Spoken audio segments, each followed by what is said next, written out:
Thanks for watching, and don't forget to subscribe and hit that notification bell for more.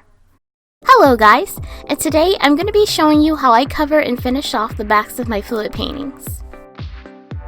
But before we get started, don't forget to check out my new website at www.bnwart.com/shop and be sure to subscribe for updates and sales. This painting is currently available on my shop as well. I'm going to be using a 10 by 20 inch canvas for my demonstration. Now let's get started, shall we? Make sure that you're working on a clear hard surface. I'm just using a wooden board for mine. First you're going to need a roll of craft paper or postal wrapping paper. I'm using Scotch postal wrapping paper because I personally find it more durable. Next, you're going to need a ruler. I'm using a T-square ruler for mine as this helps to produce straight lines and it's much easier to use. Next on the list is double-sided Scotch tape. You're also going to need a pencil or a pen, scissors,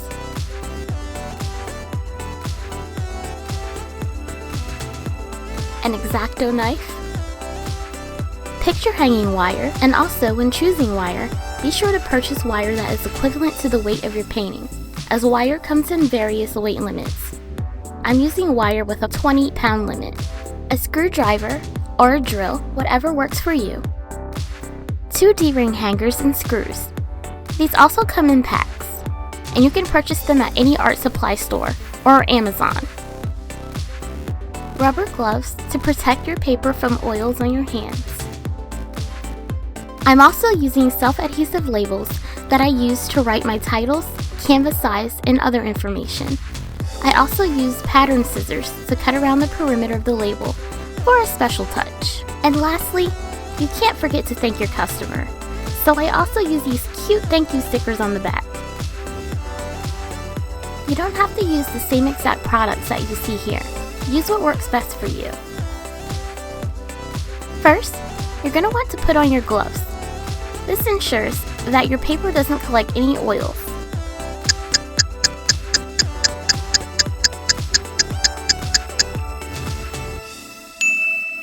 Next, unravel your paper to the desired size and flatten it out. Then, cut off any excess paper on the sides. Next, center your painting onto your paper.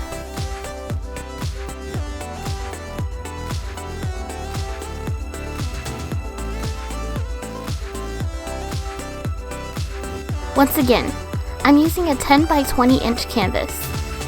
Use a pencil to trace around your painting.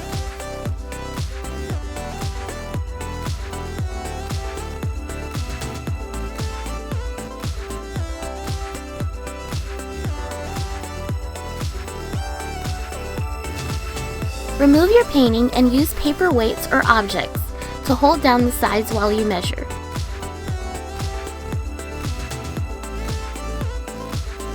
Use a ruler to measure and mark off about a ½ inch of the tracing. You'll only need to do this for 2 sides. This also ensures that when you tape your backing onto your painting, the paper backing won't show on the sides when you hang your picture.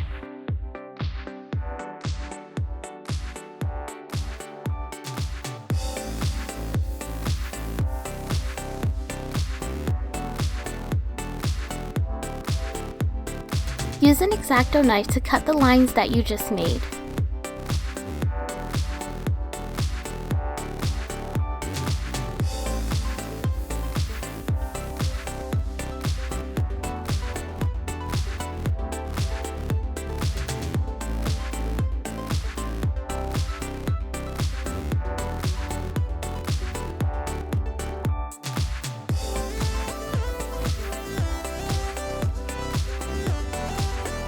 Now that you've completed that, lay out the paper backing that you just cut and make sure it's on a clean surface.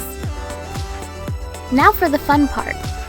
Turn your painting over and begin to apply the double-sided tape to the back of your canvas.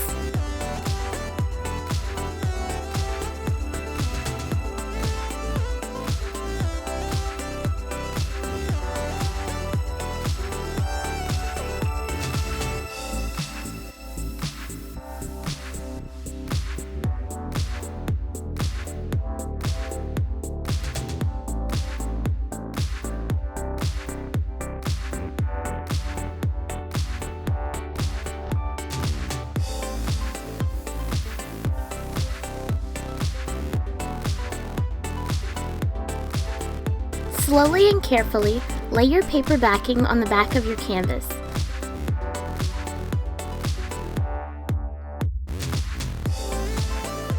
And make sure it's centered before pressing it down.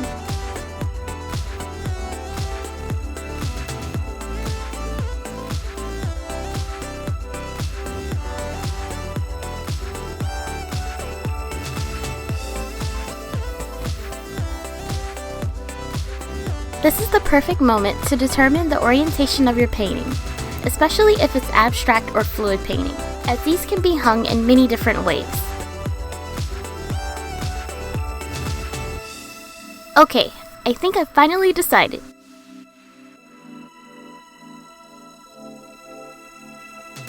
Turn your painting face down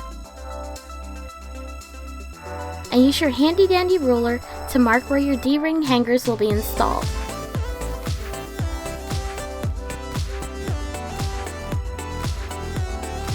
I usually install them about 2 inches down.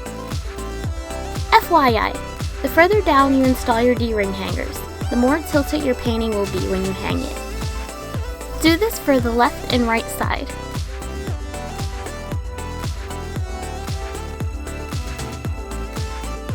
Now you're going to need 1 D-ring hanger and 1 screw.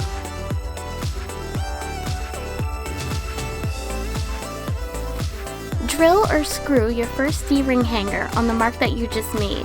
I'm using a drill as this process is much faster, but feel free to use whatever you want. And do the same for the other side. When drilling your D-ring hangers onto the back of your canvas, make sure that the rings are pointing inward. This is where you're going to twist your wire onto the rings. When you're finished, it should look like this.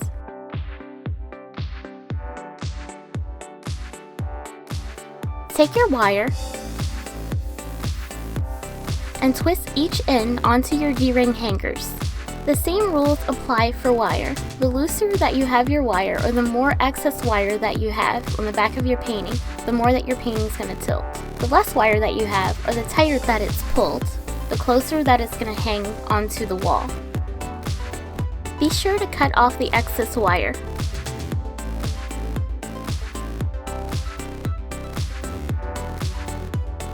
When you're finished, it should look like this.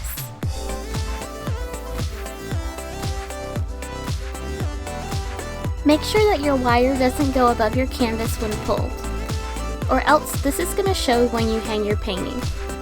Now I take my adhesive label and write down any important details, such as title, canvas size, and any other information. Okay guys, we're almost done. Peel off the adhesive backing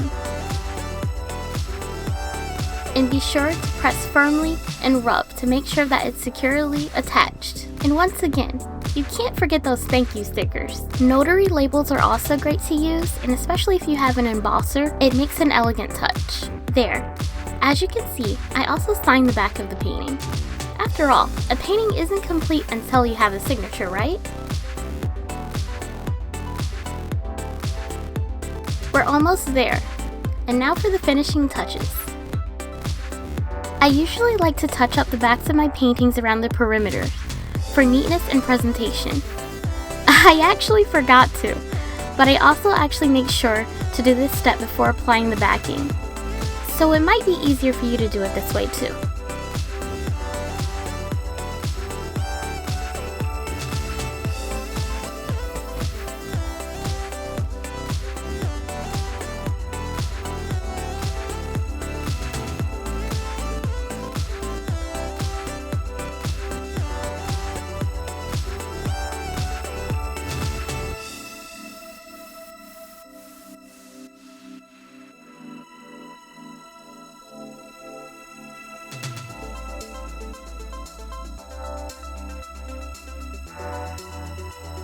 And we're finally done.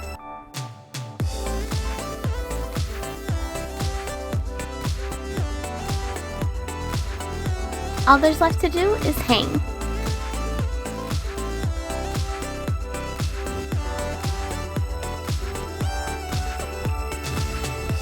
Thanks for watching. Bye! Thanks for watching, and don't forget to subscribe and hit that notification bell for more. Don't forget to check out my new website at www.bnwart.com/shop and subscribe for updates and sales. Follow me on Instagram at bnwart_leeway or on my Twitter at Leawayartisans.